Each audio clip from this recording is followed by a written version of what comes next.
Hello, we will continue our discussion about robbery, but this time we will discuss cases about robbery with homicide versus robbery with homicide.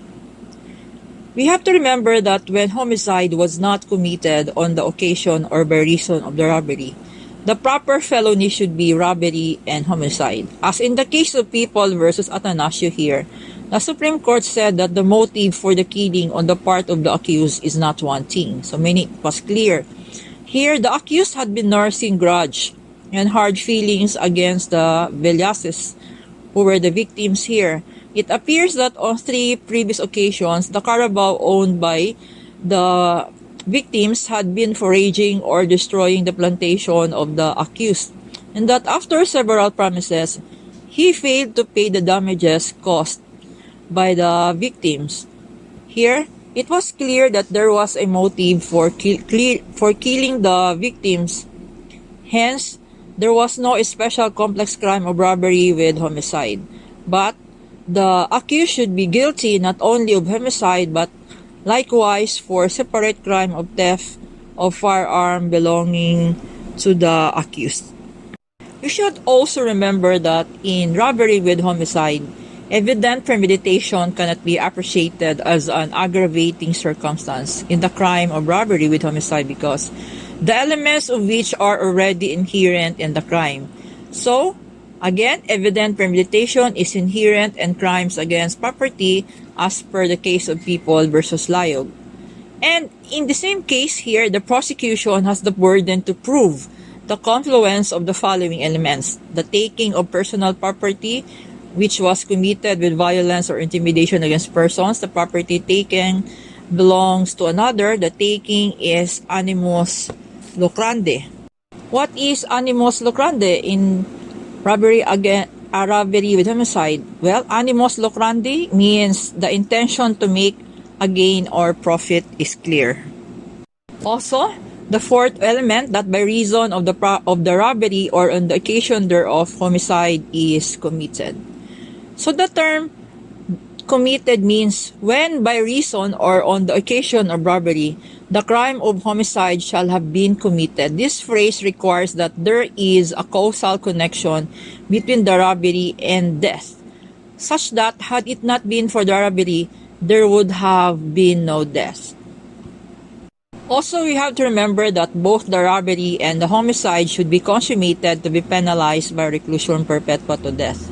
If the robbery is consummated but homicide is attempted or frustrated, they may be only liable for ordinary complex crimes or separate crimes depending on the circumstances.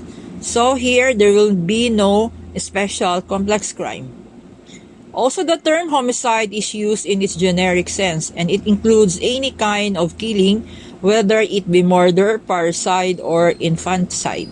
And irrespective of how many killings were there, the proper felony is a special complex crime of robbery with homicide. Therefore, with that, the following are not proper terms. Robbery with murder, if there is any qualifying circumstance which was present, such as treachery, it will be considered only as an ordinary aggravating circumstance. Therefore, robbery with murder is wrong. It should still be robbery with homicide. And if there will be more killings, robbery with double, triple, or multiple homicide is also not proper. The proper is robbery with homicide. Also, the killing may be intentional or accidental. The killing may be the acts of the robber or by the acts of the victim or act of a third person. The person killed may be the victim of the robbery or his friend or family member. Here, the person killed may even be one of the robbers themselves or a person wanting to assist or even a total stranger. Still, the proper felony here is called special complex crime of robbery with homicide. Again, as a review, the following will constitute robbery with homicide. So these are instances where we can file special complex crime of robbery with homicide. Example, the first example is the robber fired his gun upwards to frighten the victim here, but the bullet killed a person who was hiding perhaps in another room or in a ceiling. The felony is a special complex crime of robbery with homicide. Another example is when the victim drew a gun to defend himself, but the aim was defective and instead hit his companion. That is still robbery with homicide. If it was a responding policeman who was killed by the robber, still the felony is robbery with homicide. The responding policeman here fired a shot but missed and killed the victim of robbery. Still this robbery with homicide. Then another example is when several robbers fought over the loot and one killed another, even if this took place after the taking of the properties and the robbers had already fled the scene of robbery, still it would be the special complex crime of robbery with homicide. Or if one of the victims suffered a stroke due to the tension and he dies, it is still the same complex crime of robbery, special complex crime of robbery with homicide.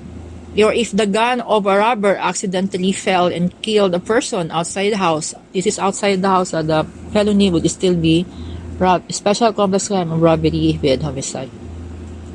We have to remember that the killing may be before, during, or immediately after the taking, provided that the original intent of the robbers must have been to rob and not to kill, which need not be the sole motive either. So in that case, the felony is still robbery, special complex crime of robbery with homicide.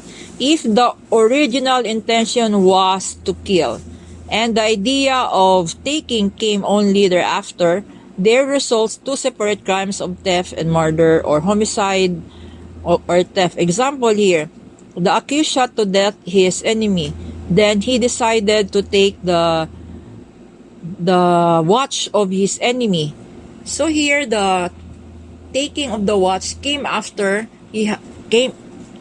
was an afterthought after he killed the victim. So the felony here would be two separate crimes of homicide or murder and theft. So you will have two penalties, the penalty for homicide and the penalty for death.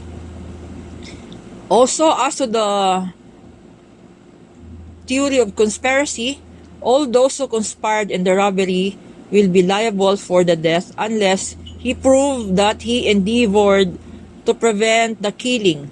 So physical absence in the place where the killing took place is not a defense, or that the accused was not aware his co-accused would resort to a killing. So for you to be excluded as a co-conspirator, you have to prove to the court that you prevented the killing. An example here is the case of a conspiracy where both C and B conspired to rob a house while D acted as a lookout. Then, when the occupant refused to give money to the conspirators, A uses gun to B, but B shielded the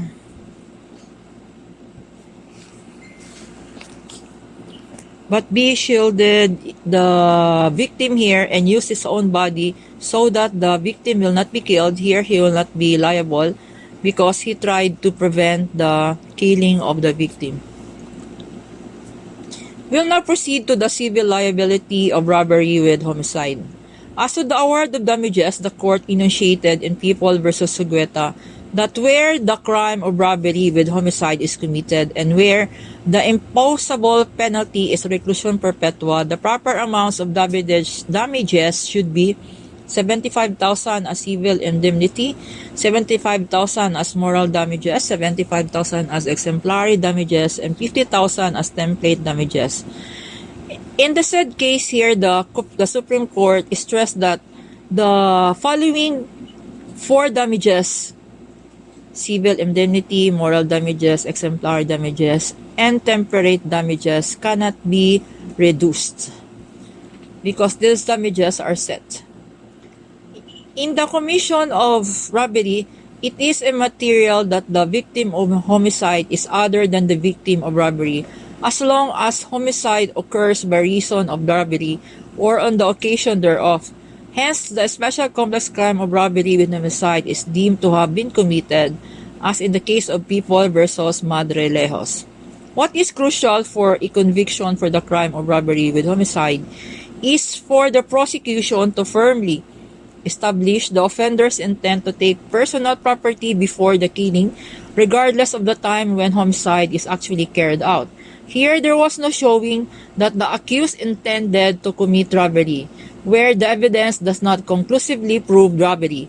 The killing of the victim would be classified either as a simple homicide or murder, depending upon the absence or presence of any qualifying circumstance, and not the crime of robbery with homicide, because the prosecution here failed to prove that there was a taking of personal property as initiated in the case of People versus Dumasig.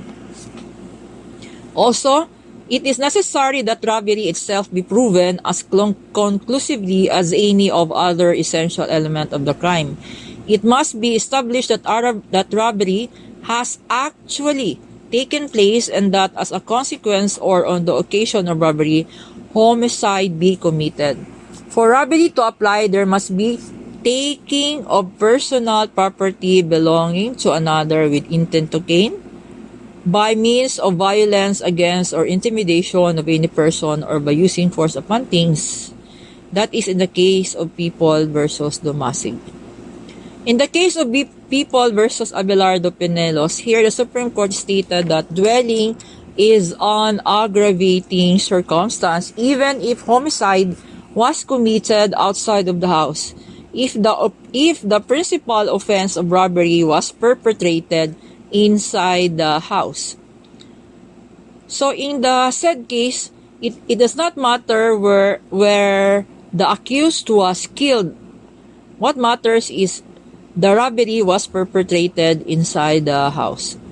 In the case of People Lago, here the court said, time and again, the Supreme Court has ruled that where there is conspiracy, the act of one is the act of all. Thus, when homicide is committed by reason or the occasion of robbery, all those who took part as principals in the robbery would also be held liable as principals of the single and indivisible felony of robbery with homicide, although not all of them took part in the killing.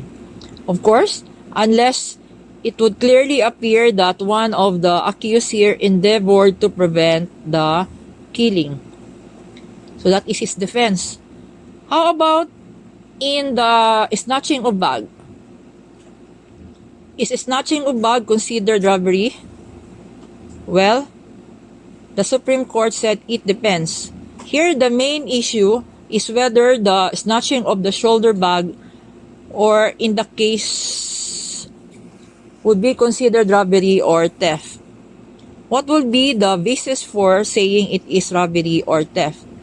It would be robbery here if the accused employed violence or intimidation upon persons or force upon things. So, meaning, at the time that he snatched the bag, did the victim feel that he was pushed or he was drugged, or did he suffer any violence from the accused? Then it would be robbery. But if the victim did not know that his bag was even stolen from him, meaning he did not feel that the accused had already taken his bag, then the proper felony would only be theft.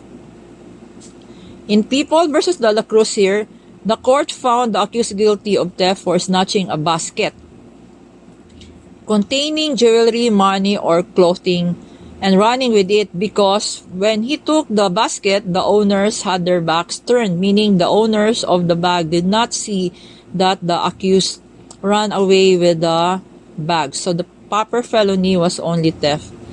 In People versus Tapang here, this court affirmed the conviction of the accused for frustrated theft because he stole a white gold ring with diamonds from the victim's pocket.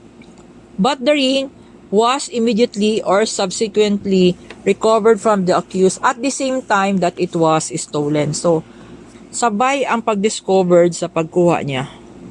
So, let us now listen to the report of Felix Balani about robbery.